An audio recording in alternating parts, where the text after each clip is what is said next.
for reminding. Okay, so importance of Shastra, this is what we're doing. Shishya, Shastra comes from the root word Shishya, which means student or one who follows the rules. And also from Shasan, which means to regulate or to govern. And Shastra, it is basically that which disciplines us. The purpose of scripture or Shastra is to guide us in life. Keep going. A standard Bhagavad Gita is a standard reference manual for all human beings who seek to know the truth, to refine their intelligence, and to uplift their consciousness.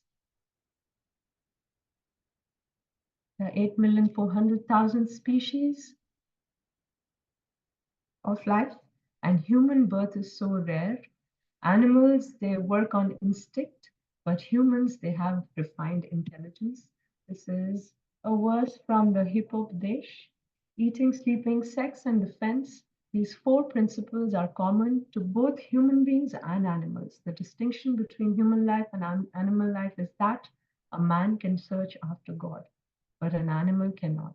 That is the difference. Therefore, a man without that urge for searching after God is no better than an animal. And the first aphorism is Athato Brahma Jignasa, which comes from the Vedanta Sutras, which means now one should inquire. Now that you have been given this human body, you should inquire. Who am I? About the absolute truth, transcendental spiritual nature, all these questions one has to inquire. Why do I suffer when I'm not looking for suffering? Who am I? Where am I? Why am I here? What is my relationship with God? What is my relationship with other beings? So all these questions and much, much more is answered in the Bhagavad Gita. So we all know the context. There is a context of war. We're going to look at all that also, introduction in the Bhagavad Gita, where the first verse in the first chapter begins. From the context of war, where Arjuna is asking a question from Krishna, what is my dharma in life? From that context, Krishna takes the topic to context of life, not just context of war. He talks about so many things in life, right? Talks about jnana, talks about, starts from Sankhya, jnana, then also about dhyan yoga, karma yoga, also about bhakti yoga. So all these things and how we should be eating, what ahar, right? Nidra, all those, how to balance our lives. So many things Krishna teaches in the Bhagavad Gita. So for Arjun, he was asking, what is my dharma? For Arjun, fighting was his duty. But for us, something else may be our duty according to our role in life. We could be students right now. As a student, what is my dharma? Right? As a wife, as a mother, as a father, as a husband, what is my duty towards the family? All those things, we have so many challenges moment by moment, day by day, to choose what is the right thing to do. And Bhagavad Gita helps us with all those challenges. When Arjun lost his will to fight, Krishna motivated Arjun to do his duty in a proper consciousness. So in the beginning, Arjun didn't want to fight, right? In the end of the Bhagavad Gita, he did fight. What did change? What changed through the Bhagavad Gita? It was Arjuna's consciousness that changed. His weapons, he himself, his mind, everything was the same. His consciousness changed.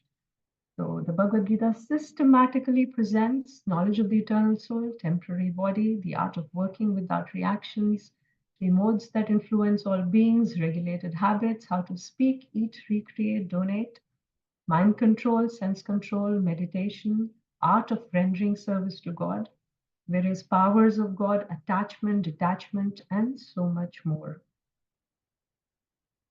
Bhagavad Gita means the song of God. It is known as Gita Upanishad, the essence of Vedic knowledge and one of the most important Upanishads in the Vedic literatures.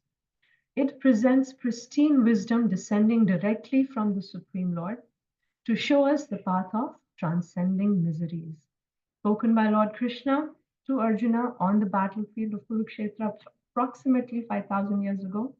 There are 18 chapters and 700 verses in the Bhagavad Gita. I hope we all know maybe all this. We'll have a quick quiz in the end, towards the end of our class, just to recall and have a fun activity in the end. So, in case you didn't know these details, this is what it is. 5,000 years ago, it was spoken, 18 chapters in the Bhagavad Gita, 700 verses in total. There are epithets, meaning there are various other names of Krishna and Arjuna spoken in the Bhagavad Gita, and in total 33 other names of Krishna spoken by Arjuna, and by Krishna calling Arjuna by 20 other names.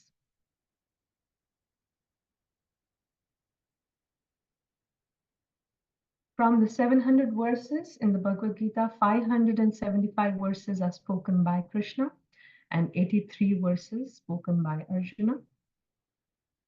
41 verses by Sanjaya and 1 verse by Dhritarashtra. In fact, the Bhagavad Gita begins by Dhritarashtra's verse in the beginning. There are 5 topics that embody the teachings of the Bhagavad Gita: Prakriti, starting from Ishwar, Jiva, Prakriti, Kala, and Dharma. And the chapter division of the Bhagavad Gita, first 6 chapters are on Karma Yoga, how Karma Yoga can lead to Bhakti Yoga. 13 to 18 chapters, end of the Bhagavad Gita, from Jnana Yoga, how one can lead towards Bhakti Yoga, and the middle 6 chapters are Bhakti Yoga itself. Just like in a treasure chest, there is a lid and there is a case, but right in the middle, which is the jewels and the gems, is what Bhakti Yoga is in the Bhagavad Gita. And there is Gita Mahatmya. We'll quickly go through this. It's there after the introduction of the Bhagavad Gita.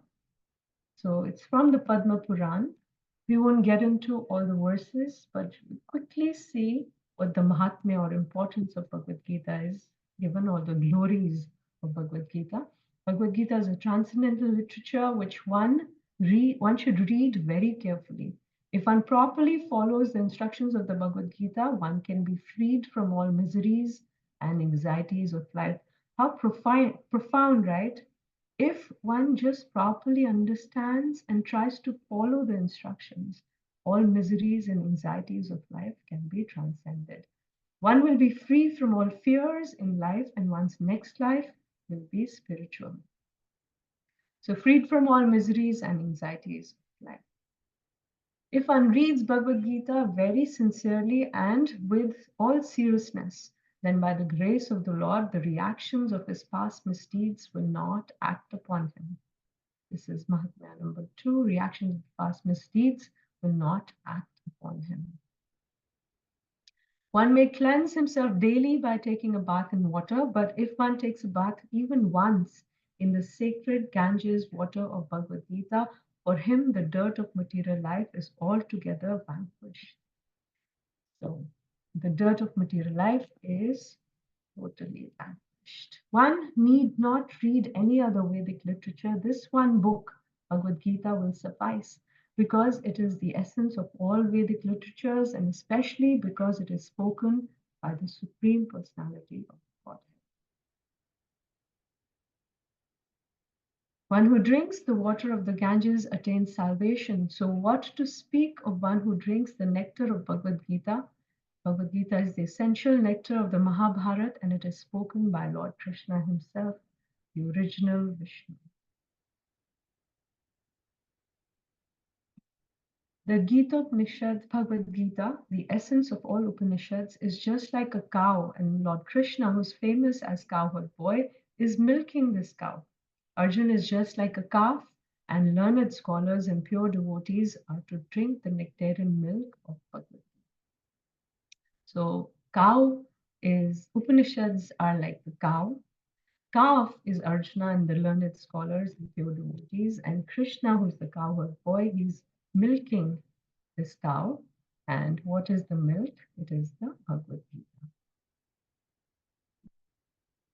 Let there be one scripture only, Bhagavad Gita, let there be one God for the whole world, Shri Krishna, and one mantra, one prayer, the chanting of his name, and let there be one work only, the service of the Supreme Personality of God. Ekam Shastram Devaki Putra Itam, Eko Devo Devaki Putra Eva, Eko Mantrastasya Namani Yani, Karmapi Ekam Tasya Devasya Seva.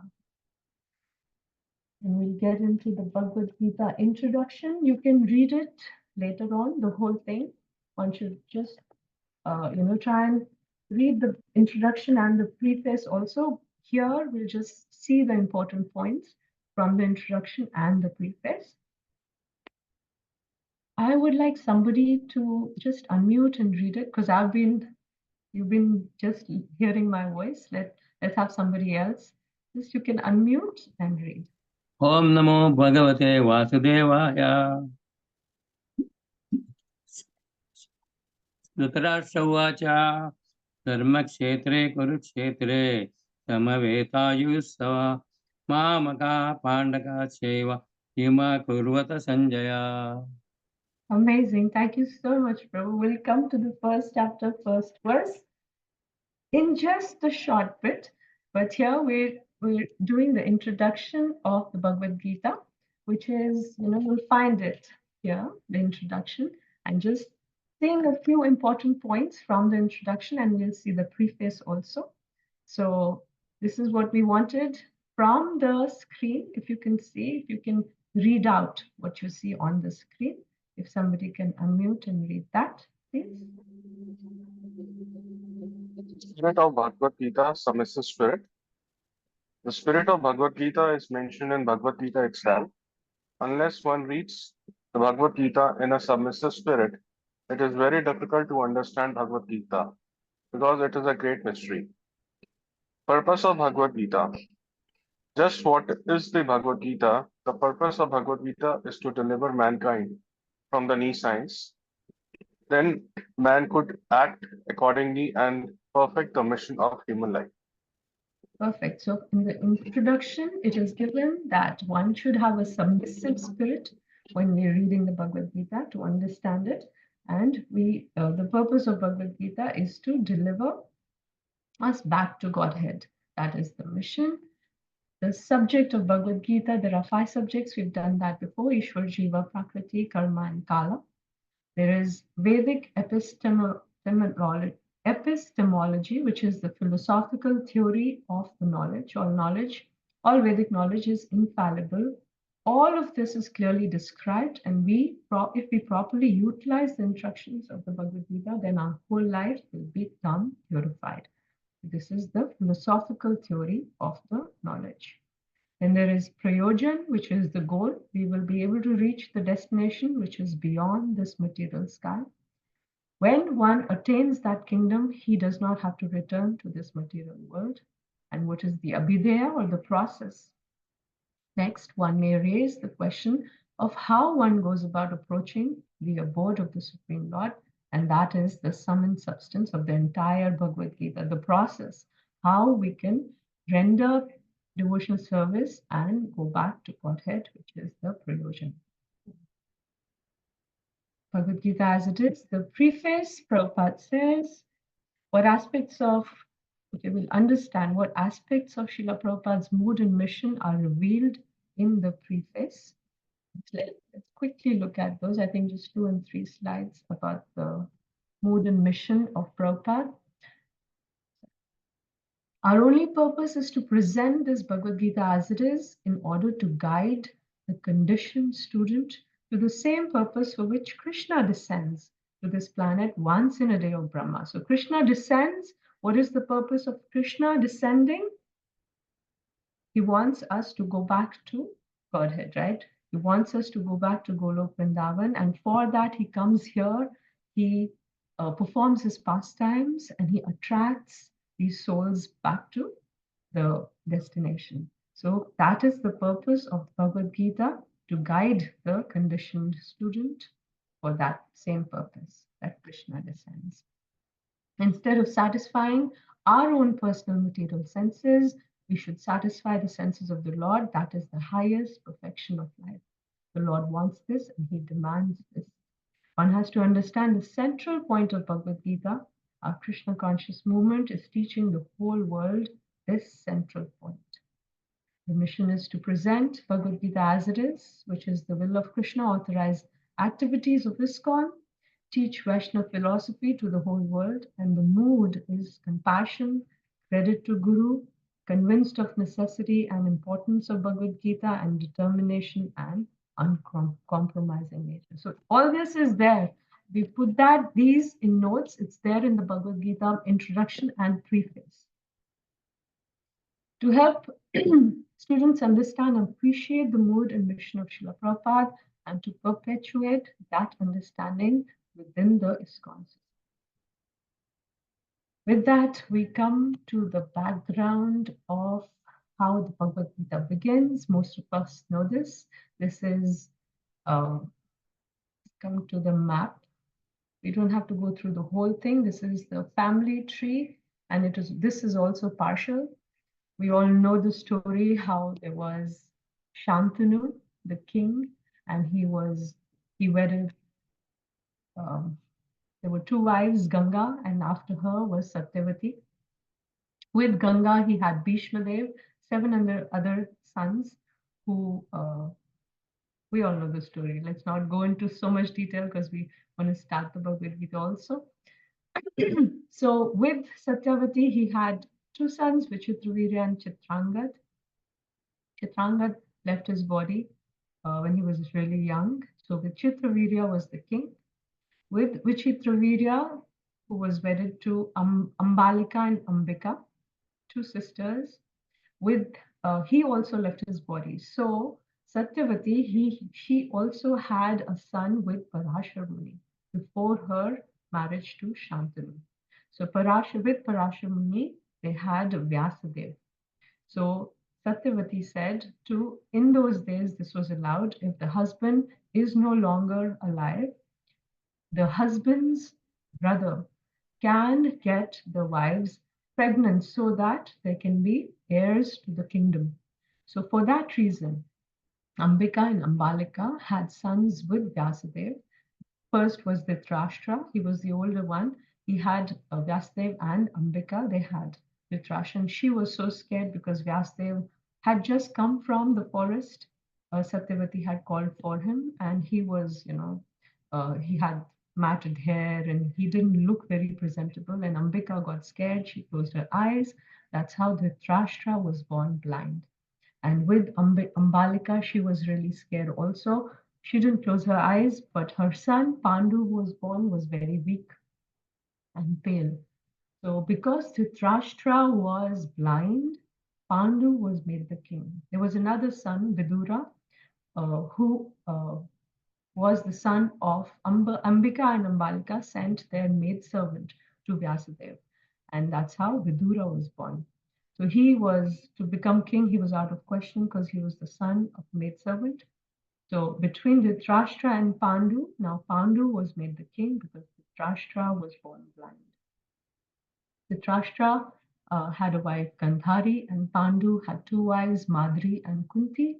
With them, he also was cursed. He couldn't procreate.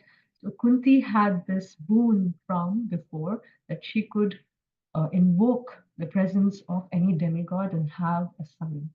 So that's how she had the Yudhishthir, Bhima, and Arjuna, and she gave that mantra to Madri, and she also had Nakula and Sahadev. So these were the 5 Pandavas, sons of Pandu: Yudhishthir, Bhim, Arjun, Nakul, Sahadev, and Dhritarashtra with Gandhari had 100 sons. Duryodhan, Dushasan, and then 97 other sons. Yujutsu is not counted because just before the war began, it is asked that whoever wants to change their, team, they can go to the other party. So Yujutsu went to the other side, Pandava's side. So that's why he's not included here. Dushala was the sister. of these of Duryodhana and his brothers.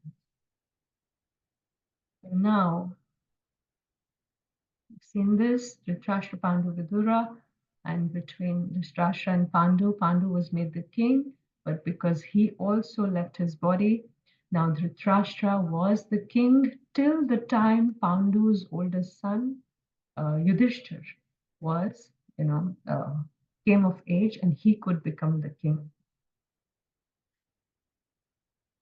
Now, while they were studying, the sons of Pandu and sons of Dhritarashtra, because Dhritarashtra was so attached to being a king and he was also attached to his own children, especially to Duryodhan, he wanted him to become the king, to be the rightful heir in his language, because he thought, although I wasn't made the rightful heir because I was blind, my son is not blind. He should be the king. So this was his thinking. But rightfully, because Pandu was the king, his son Yudhishthir, the older one, should have been the king. So there was no compromise. Duryodhan, when he came of age, he didn't want to give any piece of land. He said, even that much where you poke a pin in the ground, even that much land I'm not willing to give to the Pandavas. So that's the reason the war was inevitable between them. Krishna did go as a Shanti Dut. He said, it's okay, you don't want to give half the kingdom. At least, firstly, the kingdom is theirs, but if you don't want to give at least half the kingdom. They were not ready. Give at least 5 villages because they're Kshatriyas. This is how they can survive in life. They have to rule. This is their nature as Kshatriya. So just give 5 villages, one to each of the Pandavas. But Duryodhan said this, that I will not give even that much land where you can poke the needle on the ground. So that's why the war, because it was inevitable, just before the war, Duryodhan and Arjun, they both went to Krishna to ask for help. And Krishna agreed to, this was Arjun's request, I want you to be with me, because Krishna said there's only 2 choices, either myself, but I will not fight, or my Narayani Sena. And Arjun was happy to ask Krishna to be with him. And Duryodhan, in that way, was really happy that he got the Sena who will fight. So this is the context of the whole journey that we're going to take into the Bhagavad Gita. Just before the war, Arjun wanted to see who all have come to fight. We'll come to all of that once we start the verses. But because he got bewildered, seeing his relatives and friends, he did not want to fight. And that's when Krishna spoke the Bhagavad Gita and guided him, where Arjun lost his will to fight. He had his skills, right? But he lost his will to fight. Krishna spoke the Bhagavad Gita and that revived his will. He again regained his confidence and his will to fight the battle. We'll quickly also see the 4 bona fide lineages of coming down from Krishna. Ours is coming down from Lord Brahma. It is called Brahma Madhva Gaudiya Sampradaya, where we are in ISKCON. There's also Ramanujacharyas, there's also Vishnu Swami, there's also Nimbarka Charya. So all these 4 paramparas are bona fide. Bhagavad Gita is received as a treasure from our disciplic succession, like a ripe fruit is picked carefully and brought down, so the juices and pulp remain intact. Therefore, it's called Bhagavad Gita as it is. So, we have another.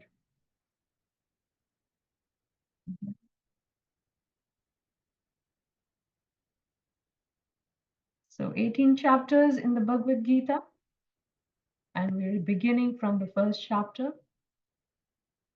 So our modules will have the first 6 chapters, first module, second module will have the next 6 chapters, and then the next 6 chapters. What we're going to do is, after each chapter, there's going to be some homework.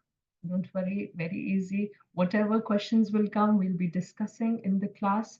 You can make notes also, and it'll be open book. You can keep your Bhagavad Gitas open. It's your homework where you don't have to recall from memory. You can open the Bhagavad Gita and just write your answer. So that is going to be the homework after every chapter ends. After each module ends, which is the 6 chapters, there's going to be a test. And the test will have about 20 to 25 short answer questions, closed book. And there'll also be an essay. Essay will be open book. And there'll be like, I think essay, we can keep it in homework. We'll see. I haven't yet modulated how we're going to do it, but it's going to be easy. So, but it's going to be homework after each chapter and test after each module. Let's begin from the first chapter, first verse. Balakrishna Prabhuji, you kindly had recited the verse. Chapter 1 is also called, it is observing the armies on the battlefield of Kurukshetra. It's also called Arjun Vishad Yog because Arjun, in his Vishad is his lamentation. There was a yog with Krishna. Yog comes from the Sanskrit word yuj, which means to connect. So in his Vishad, in his suffering, there was a connection with Krishna. So that's why it's called Vishad Yog, the despondency of Arjuna. So this is the Sanya Darshan. Sanya Darshan means observing the armies, which is what the beginning of the first chapter will show us. The verses will teach us. Preparation of war from first verse to the 11th verse. 12th to the 20th, there'll be signs of victory, who will be winning the war. And 21st to 26th verses, Krishna as Bhaktavatsal. 27th to 43rd verse, we are going to learn about the reasons why Arjun did not want to fight. So what we're going to do today is just the first 3, because we had a lot of introduction and preface and the context of Bhagavad Gita. We'll just do 3 verses today and we'll begin now. So just did this also. So let's start with the first chapter, first verse. Somebody wants to recite also this verse? If you've already memorized this verse, kindly unmute and you can recite.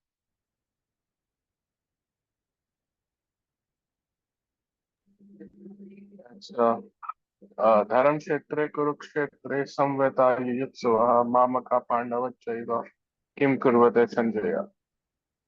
Thank you so much. Anybody who has, have you memorized it? Yes, Vishal? Yes, I have. Okay, wonderful. So let's all recite it together 3 times. For the ones who have not memorized, this is for some people here. I know in this Bhagavad Gita class is the first time studying the Bhagavad Gita, so we'll all recite this together 3 times. You can mute yourself, otherwise it'll be a lot of echo. So kindly mute yourself. I think that's I forgot. Okay, let's begin. Dhritarashtra uvacha dharmashetre kurukshetre samaveta yuyutsavaha mamakaha pandavaschaiva kimakurvata sanjaya. Dhritarashtra uvacha dharmashetre kurukshetre samaveta yuyutsavaha mamakaha pandavaschaiva kimakurvata sanjaya. One more time. Dhritarashtra uvacha dharmashetre kurukshetre samaveta yuyutsavaha mamakaha pandavashaiva kimakurvata sanjaya. If somebody can unmute and read out the translation, please.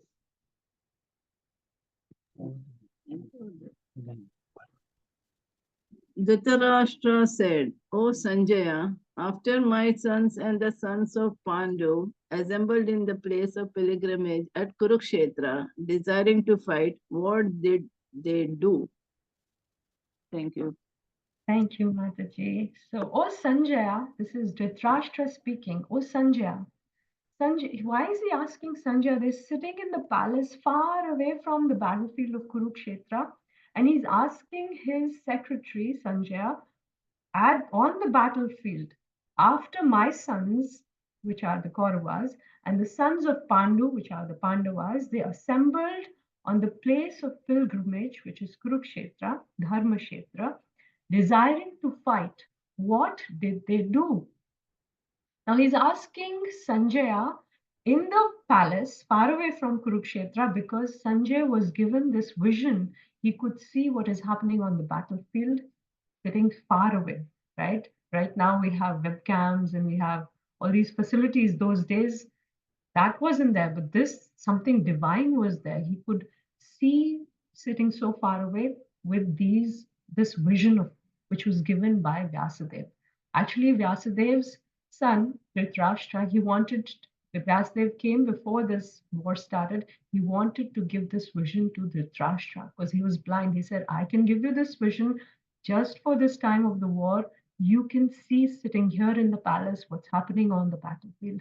And Dhritarashtra said, no, please don't give it to me. I will not be able to see this massacre on the battlefield. You can give it to my secretary, Sanjaya, and he can relate what's happening over there to me. So this is the context of what happened before. Now he's asking Sanjaya, please tell me, after my sons and sons of Pandu assembled on the battlefield, desiring to fight, what did they do? So it's kind of redundant, right? If they're desiring to fight, why is Dhritarashtra asking what did they do? They are going to fight, right? But there is a purpose behind why is he asking like this? And our acharyas explain this. What is his purpose? So we'll come to that also. But let's talk about Dhritarashtra's emotions. He is so attached to his own sons, very, very attached. He wants his sons to win, right? His affection is shown by the kind of words he's using right now. First thing, he is differentiating between his sons and the sons of Pandu. In the olden days, not so much these days, if we had joint families like Chacha, Taya, right? In a joint family, if somebody came to ask, some guest has come and they ask the man, one of the brothers, so which are your sons or daughters? He will say, all are my sons and daughters. It could be his brothers, older or younger brothers, sons and daughters. So the whole family was like one family. But here we see Dhritarashtra differentiating between, he's dividing them, my sons and sons of Pandu. The first thing he does. So his affection towards his sons is okay, it's natural. But his antipathy, which is opposite to his affection, antipathy towards the sons of Pandu is not natural. And that happened because of his so many emotions that he's gone through. He was not allowed to be the king. His son is now not allowed to be the king. He wants him to be the king, right? So all these emotions are there. As a king, he should have love and compassion towards all the citizens in the kingdom. But here it is shown that he is by dividing or differentiating the sons of Pandu, he's not even showing that love towards his own brother's sons, right?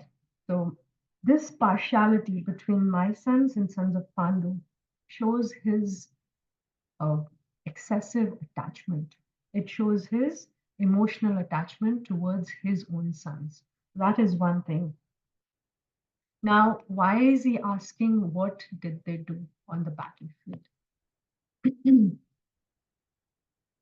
Here, we'll see this first. Dhritarashtra, the meaning of Dhritarashtra is by whom the kingdom is held, meaning he was so eager to keep a hold on the Rashtra, on the kingdom. Dhritarashtra. And Sanjay means completely victorious. So Dharma Kshetre, on the battlefield of Dharma Kshetre, Kurukshetre, Dharma means religion, Kshetra means the field of religion where the battle is going to begin. It has a lot of background why it is called Dharma Kshetra. A lot of uh, yagyas and puja, anushthan was done on this particular Kurukshetra field That's why it's called Dharmashetra, and there are more reasons. We won't get into all those details. Dhritarashtra, blind from birth, unfortunately, he was also blind in the matters of religions and bereft of spiritual vision. His 99 sons, led by Duryodhan, are also blind in the matters of religion.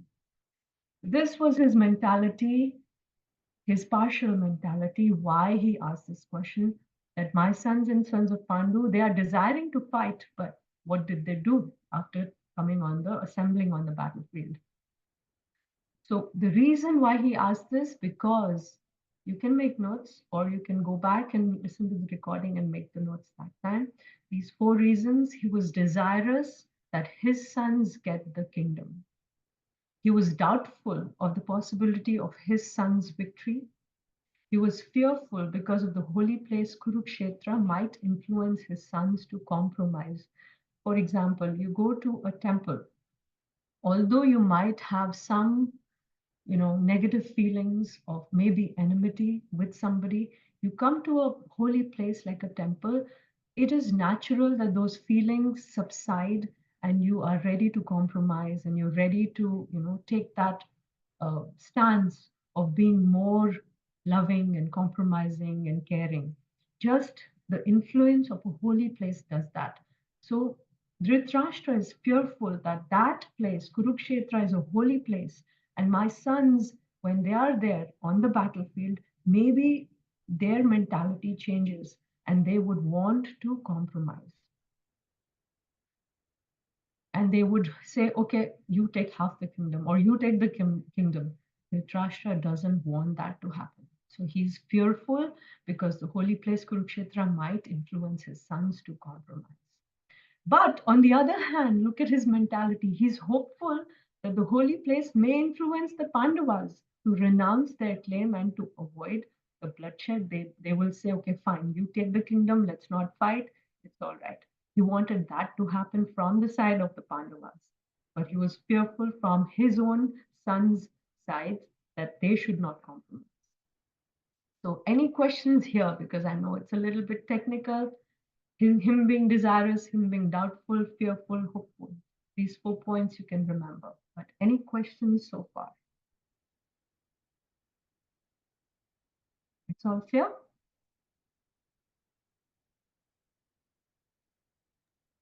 Any questions on the background of what has been happening? Shambhurao Prabhuji, you unmuted. Do you have any questions? No, I said it's clear. Okay, perfect. All right, then we'll keep going.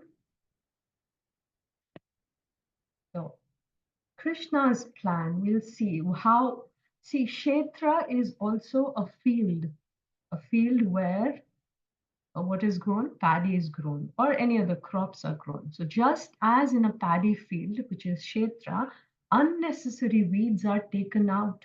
Similarly, in the religious field, which is Dharma Kshetra, Kurukshetra, in the presence of the father of religion, which is Krishna, unwanted and harmful weeds like Dhritarashtra's sons will be wiped out. That is also a very important understanding of why the word Dharma Kshetra is used. It shows how the unwanted or people who are against dharma, which is Dhritarashtra and his sons, they are going to be wiped out.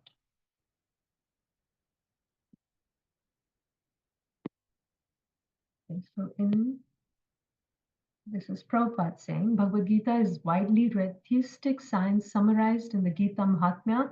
There it says that one should read Bhagavad Gita very scrutinizingly with the help of a person who is devotee of Sri Krishna and try to understand it without personally motivated interpretations. So that's why we are trying to learn the Bhagavad Gita from the purports of Prabhupada in his shelter with his vision. We're trying to understand. So it's such a blessing for us. This is what Prabhupada is saying in the purport of the first verse. Keep reading. Can somebody else read? Just unmute yourself. Moman Prabhu, would you like to unmute and read?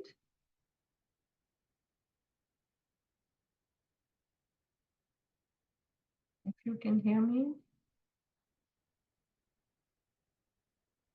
Somebody else then? Anybody else? Meera, would you like to unmute and read?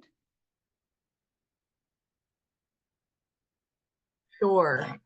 The example of clear understanding is there in the Bhagavad Gita itself, in the way the teaching is understood by Arjuna, who heard the Gita directly from the Lord. If someone is fortunate enough to understand Bhagavad Gita in that line of disciplic succession without motivated interpretation, then he surpasses all studies of Vedic wisdom and all scriptures of the world. Perfect. This is also in the purport. Before we go to the second verse, any questions on the first one? Okay, so let's recite the second verse. Sanjay uvacha drishtva tu panduvanikam vyudham duryodhanastada acharyam upasangamya raja vachanam abravit. Sanjay said, O king, after looking over the army gathered by the sons of Pandu, King Duryodhan went to his teacher and began to speak the following words. So now, because Dhritarashtra has asked Sanjay, Sanjay has started to speak. Sanjay says, O king, he's talking about Duryodhan and he's saying, Drishtva tu Panduvanikam. So after seeing the Panduvanikam, the army assembled by the sons of Pandu, gathered by the sons of Pandu, King Duryodhan, Raja Vachanam Abravit.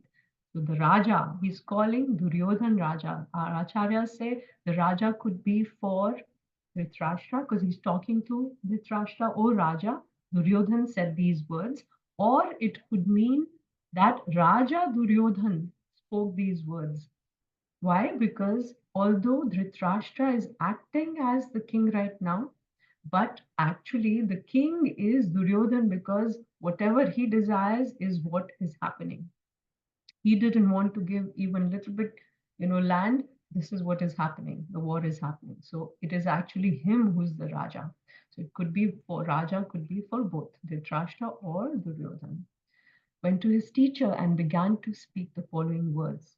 So Duryodhan, Sanjay is saying, Duryodhan is looking at the army, right? Just before the war is beginning, Sanjay is relating what is happening there on the battlefield. He's saying, your son, Duryodhan, Raja Duryodhan, after looking at the army assembled by the Pandavas, he goes to his teacher and speaks the following words. Acharyam upasangamya. Upasangamya goes close to him. To who? Acharya, his Acharya. Duryodhan goes to his Acharya and speaks the following words. Who is Duryodhan's Acharya? Dronacharya. So he goes to Dronacharya and speaks the following words. So right now in this verse, it is like some of you might have played cricket when you were younger. Just before the match, how the captain looks at how the other side, if they're batting, and he looks at how they have assembled their soldiers who are the cricketers on the field, right? Which places are there stationed so that he can plan how to hit the ball, how the batsman will hit the ball and where it will go. So, like that, on this battlefield, Duryodhan is looking at the assembly of the other team, which is the Pandavas team, looking at how the opposing team has planned their strategy. So Acharya generally means the one who teaches by his example. Acharya, by how he understands the scriptures and follows the scriptures, and that's how he teaches. It's a very exalted word, Acharya. So Acharya here is Dronacharya, who himself has mastered how to be a Kshatriya with all the martial skills, and he's also taught really nicely, right? Here we'll see the line of command. Bhishma Dev, he's the commander in chief of the Kauravas, and on the other side, who has assembled, we'll learn. We'll see what happens. So this is the line of command. The senior on the side of the Kauravas, the senior most in age and martial also skills, it is Bhishma Dev, and after that comes Dronacharya. After him comes Dronacharya. So Duryodhan, he's envious, he's greedy, he's evil, and had diplomatic skills. So why did he approach Dronacharya and not Bhishma Dev? Because Bhishma Dev is the one who's the commander, he's the chief, he's the senior in age also. Why did he not go to Bhishma Dev and he went to Dronacharya? Because he feared internally seeing the Pandavas' army. See, Dronacharya had a lot of affection for Arjun, the Pandavas, especially for Arjuna. Bhishmadev also had affection, but because Bhishmadev had taken a vow that he will be on the side of anyone who's on the throne, he will always protect the person on the throne and be on his side. So he was not scared so much from the side of Bhishmadev that he will जैसे हिंदी में we say कमतरता दिखाना, right? कमतरता is when you have affection for the other person in war, for the other person. So you, although you have so much skill and you can fight, but you bend down, you go down a little bit because you have affection for the other party, who's the rival party. Bhishma Dev, Duryodhan was not too worried because he had taken a vow that he would be taking care of person on the throne. Dronacharya had not taken any vow. That's why Duryodhan is a little bit worried that he might show a little compromise while fighting with his uh, because he has affection for the rival party, for the Pandavas, especially Arjuna. He wanted to remind Dronacharya of his previous enmity with Drupad and hence fight without compromise with full rage. So Drupad is Draupadi's father and he's on the other side, he's on the side of the Pandavas. And Duryodhan wants to remind Dronacharya of his enmity with Drupad. And that's how he's instigating him to show all his might in the fighting and not show any compromise. We'll see from the next verse what Duryodhan says. This point will be more clear. So he wants to point to him how he liberally imparted the military secrets to Drishtadyumna despite knowing that he was born to kill Dronacharya. You know, all these names, Drishtadyumna, has not come in the Bhagavad Gita, but this is what he'll imply in the next verse. We'll come to that. But Drupad, and then he's going to take names of so many generals from both the sides. It is going to come, but don't worry, all these names are not going to come after this. This is the only time in the Bhagavad Gita towards the beginning of the first chapter that all these various names are going to come. And we don't have to memorize all those names, so don't worry about that. But we'll go through all of these names. Prabhupada used to say it is important for us to know these because they're connected with Krishna. Anything connected to Krishna is important. And so let's keep going. The third verse. So this is what Duryodhan is speaking, right? Just before this, Sanjay is telling Dhritarashtra, Duryodhan went to his teacher and spoke the following words. What words? This is the verse where we see what words Duryodhan is speaking to Dronacharya. Pashyetam Panduputranam Acharya Mahitim Chamum Yudham Drupada Putrena Tava Shishyena Dhimata. Translation. O my teacher, behold the great army of the sons of Pandu, so expertly arranged by your intelligent disciple, the sons of Drupad, the son of Drupad. He's such a diplomatic, he's so expert in diplomacy because, and that's why Sanjay is also calling him a king. Raja means he knows Rajniti, he knows how to be diplomatic. So why is he saying son of Drupad instead of saying Drishtadyumna? Drishtadyumna is the name of son of Drupad. He's not saying Drishtadyumna, he's saying Drupad. because he wants to remind Dronacharya of his enmity with Drupad. We'll come to the story quickly, we'll see that also, but let's look at word by word. Pashyetam Pandu Putranam. Pashyetam, look at the Pandu Putranam, all the sons of Pandu who have assembled this great assembly of warriors. Acharya Mahatim Chamam, look at, oh Acharya, look at. Vyudham Drupada Putrena. This Vyudha, this the way the army is assembled, Drupada Putrena has done it. Tava Shishyena, and he's your Shishya. Drupada Putrena is Drishtimna, and he's your Shishya. And he's Dhimata, he's intelligent. Why? Because he has learned this martial art from you, O Dronacharya, and now he's gone to the other party and he's used that skill that you have taught him to come against you and kill you and all of us. So, how intelligent is he? He came to you to ask for the science of military, military science, and he learned it from you, and now he's using against you. And who is this intelligent disciple of yours? He's son of Drupad.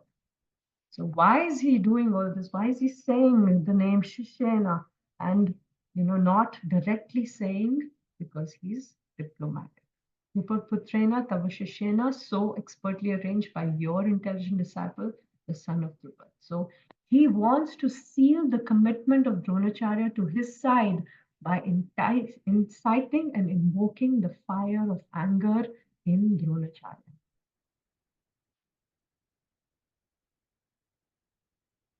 So this is a question we can discuss, the blindness of Dhritarashtra and diplomacy of Dronacharya, which we'll keep this aside for a later time, but we'll keep going. Let's look at the story behind, or the background story behind Dronacharya and Drupad. So when they were young, both of them, they were in the same Gurukul and they were best of friends.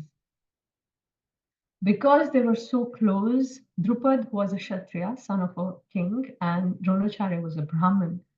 Drupad said to Dronacharya, when we grow up, I will be so rich, I will be the king of a kingdom, I will give you half my kingdom. I will, you can come to me and I can give you half my kingdom. And then years passed, their studies over, the youth got ready to return home. Again, so this is what it is. My palace shall be your home, I promise. I shall always remember you and your kind offer, Dronacharya told Drupad.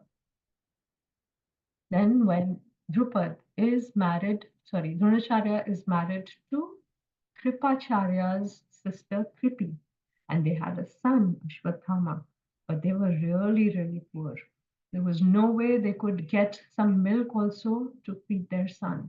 And Kripi said to Dronacharya, you had told me about your rich and this king of yours who's a friend of yours and he's a king. Please go to him and ask for just a cow. We don't need anything else, please, so we can feed our son. And so they all go. Drupad, I have come. Remember your promise to me, my friend. Now you can fulfill it. And Drupad, he says, no measly Brahmin can be a king's friend. He totally rejected him. He even rejected even identifying him as a friend. So that was really upsetting for Dronacharya. And he wanted to take revenge. So he taught the Kauravas and the Pandavas all this military science. The first Guru Dakshina he asked was go and fight with Drupad and get him to come to me. Don't kill him, bring him to me alive. I want his kingdom also and him alive. So they bring him to Dronacharya. Drupad is very, very ashamed.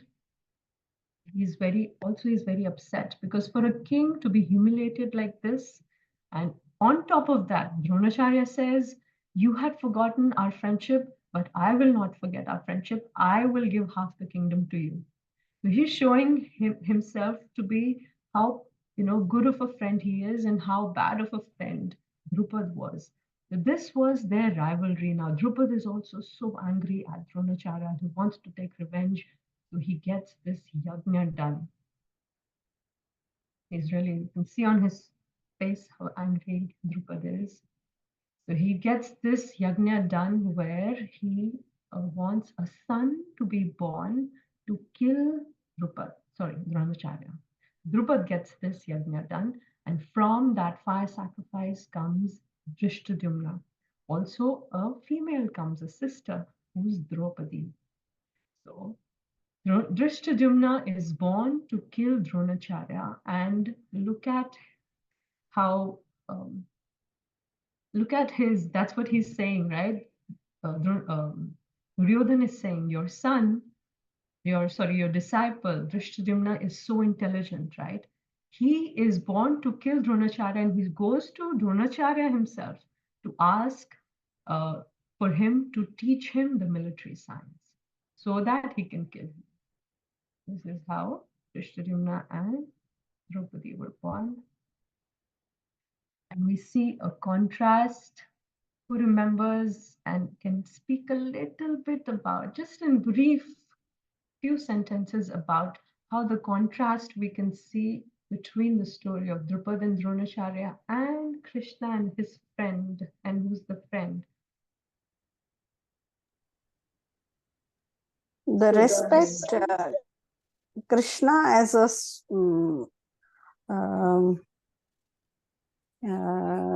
Krishna as a king, how he is respecting a Brahmana. Whereas Drupad as a king did not respect the Dronacharya, he was a Brahmana. Perfect. Such a similarity, and there's a controversy in how they reacted, right? How Krishna and how Drupad reacted. And who's the Brahmana with Krishna? Sudama. Sudama. And how he showed so much love and respect and care, and without even asking, right? Sudama came also to ask for help, but he didn't even ask, and how Krishna fulfilled all their desires. Actually, he didn't want anything, but his wife had told him, please go and ask for something from Krishna, because they were also so poor. This is Krishna's and Sudama's story, we all know.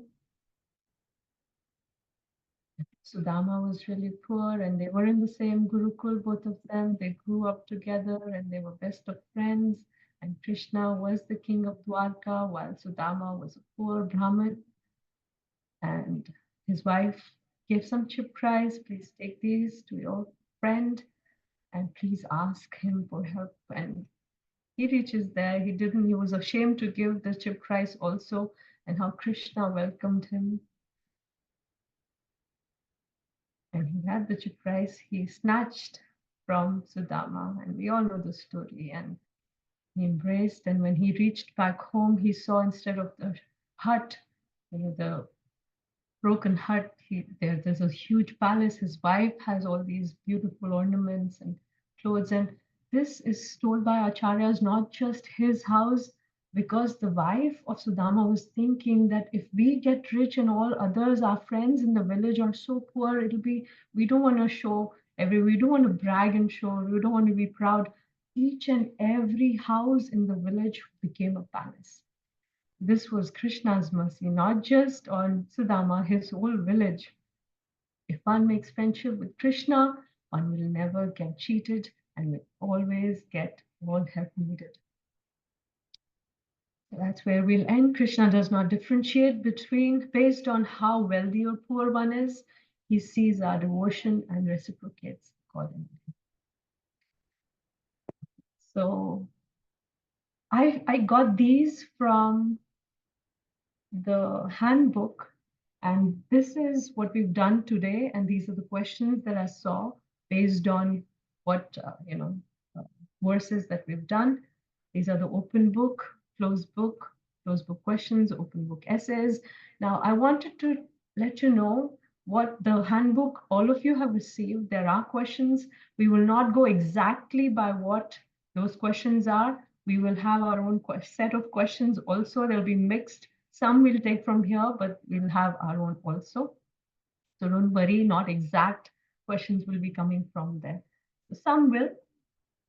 For example, over here, there is closed book question. Explain the significance of the word Dharmashetra in relation to the outcome of the battle and the fear of Dhritarashtra.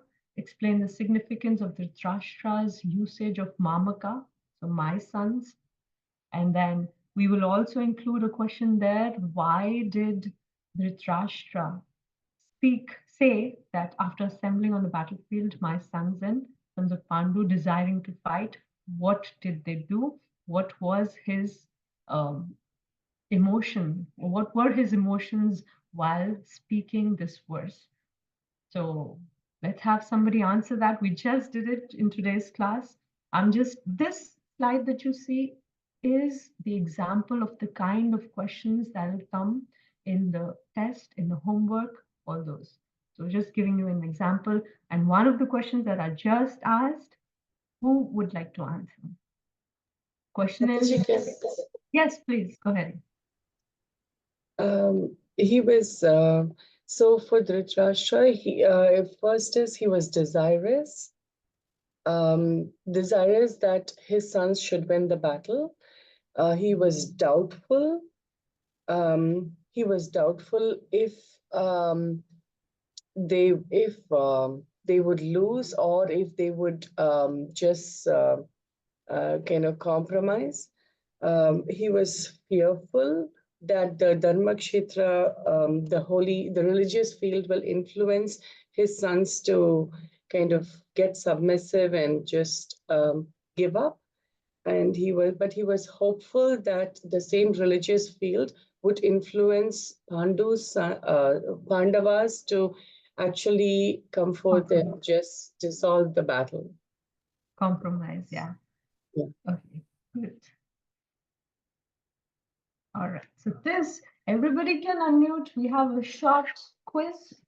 These are short answers with what we've done so far. And for the background, you might already know, you all can unmute. And just a little activity that we have, like a fun activity. How many chapters are there in the book? 18. 18. Where did the war between the Pandavas and Kauravas take place? Kurukshetra. Who started the conversation? Think about this first. Dhritarashtra.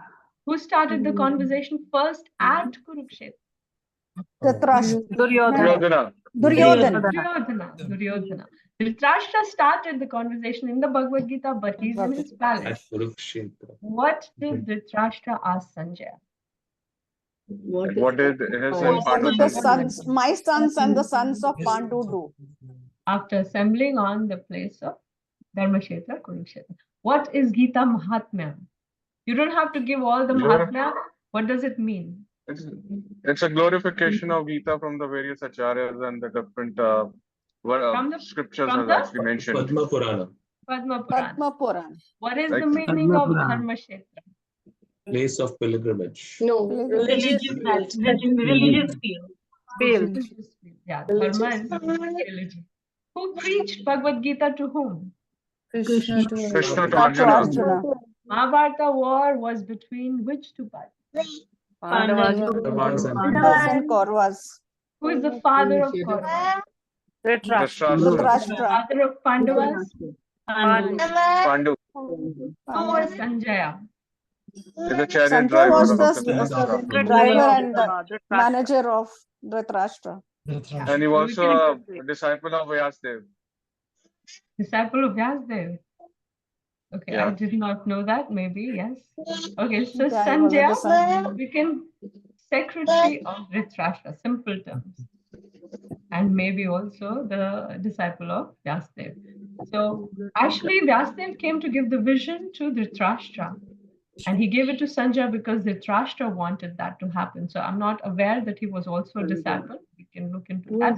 Who is the second person to speak in the beginning of the Bhagavad Gita? Sanjaya. Well, perfect. Was Dhritarashtra blind from birth? Yes. Yes. Who is Duryodhana? Eldest son of Dhritarashtra. Eldest son. Eldest son of Dhritarashtra. Whom did Duryodhana approach after seeing military force of Pandavas? Dronacharya. Did Dronacharya. Dronacharya have some political quarrel with King Drupad? Yes. Yes. Who is Draupadi? The daughter of Daughter of Dronacharya's wife of the Pandavas. Drupad's daughter. Daughter. Who was born to kill Dronacharya?